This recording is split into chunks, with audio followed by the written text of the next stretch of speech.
राज्याचे अल्पसंख्याक मंत्री आणि राष्ट्रवादी काँग्रेसचे नेते नवाब मलिक सध्या बोलतात। आपण थेट जाऊया। पिछले कई दिनों से ईडी के अधिकारी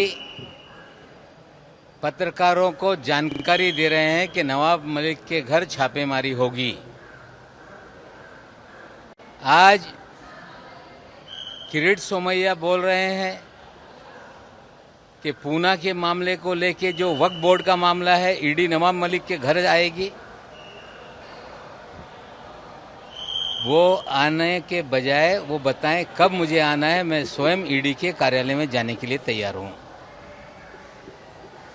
जिस तरह से ईडी खबरों को प्रचारित करने का काम करती है, भारतीय जनता पार्टी के नेताओं के बोलने पर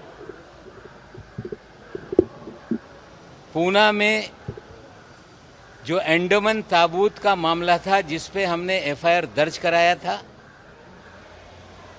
उसको लेके वे वहां गए, जांच शुरू की और मीडिया में प्लान किया गया कि वक्फ बोर्ड के 7 कार्यालयों पे छापेमारी की गई है। उसी दिन हमने साफ कर दिया था कि वक्फ बोर्ड पे कोई छापेमारी नहीं हुई। कोई जांच उन्हें करनी है तो हम 30,000 संस्थाएं हमारे पास रजिस्टर है, हम पूरी तरह से सारे दस्तावेज देने के लिए तैयार हैं।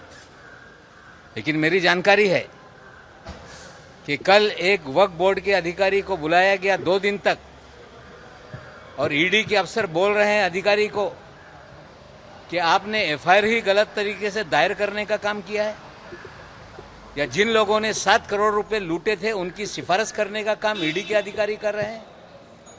मैं ईडी के लोगों को बोलना चाहता हूं कि अगर किरीट सोमैया को आपने अपना प्रवक्ता बनाया है तो ऑफिशियल रूप से उसे प्रवक्ता बनाने का काम करें, या जो भी खेल इस महाराष्ट्र की धरती पे आप कर रहे हैं, अगर कोई कार्रवाई होनी है, करनी है, तो ऑफिशियल आप प्रेस रिलीज निकालने का काम करिए।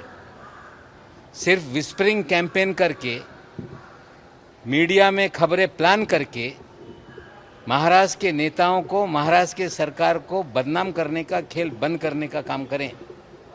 सोमैया का ये कहना कि वक्फ बोर्ड की ज़मीन में पूना में घोटाला किया है नवाब मलिक ने, सोमैया साहब, मैं आपको आज एक सूचक बात बता रहा हूं कि वक्फ बोर्ड के घोटाले में जल्द ही एक भारतीय जनता पार्टी का नेता अगले सप्ताह में एफआईआर दर्ज होगी और उसकी गिरफ्तारी करेंगे, और ईडी को बोलिए उसे भी बुलाइए, बहुत सारी जानकारी उसमें से निकलेगी। सर, ओवैसी यहाँ पर मुंबई में आए हुए हैं, धारा 144 लगा हुआ है, शक्ति प्रदर्शन करने के लिए आए हैं।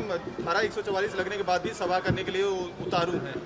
जो हमें लगता है उन्हें अभी महाराष्ट्र में चुनाव नहीं है, अपना समय वे महाराष्ट्र में ना बिगाड़ें। उत्तर प्रदेश में चुनाव है, जो जिम्मेदारी उनके पास है वो उत्तर प्रदेश में जाके निभाएं। जब कोई धारा 144 लगाई गई है तो उसका आदर सम्मान करना चाहिए। शायद कोविड प्रोटोकॉल के कारण जो नियम है उस नियम के तहत सभी लोगों को परमिशन दी जाती है। परमिशन लें, कोविड प्रोटोकॉल का पालन करें। किसी को हम यहाँ बोलने से रोकना नहीं चाहते। अगर उन्हें नियमों का पालन नहीं करना है तो ये ठीक नहीं। उत्तर प्रदेश के चुनाव जल्द होने वाले हैं, वहाँ काफ़ी आतुरता से लोग उनके लिए खड़े हैं।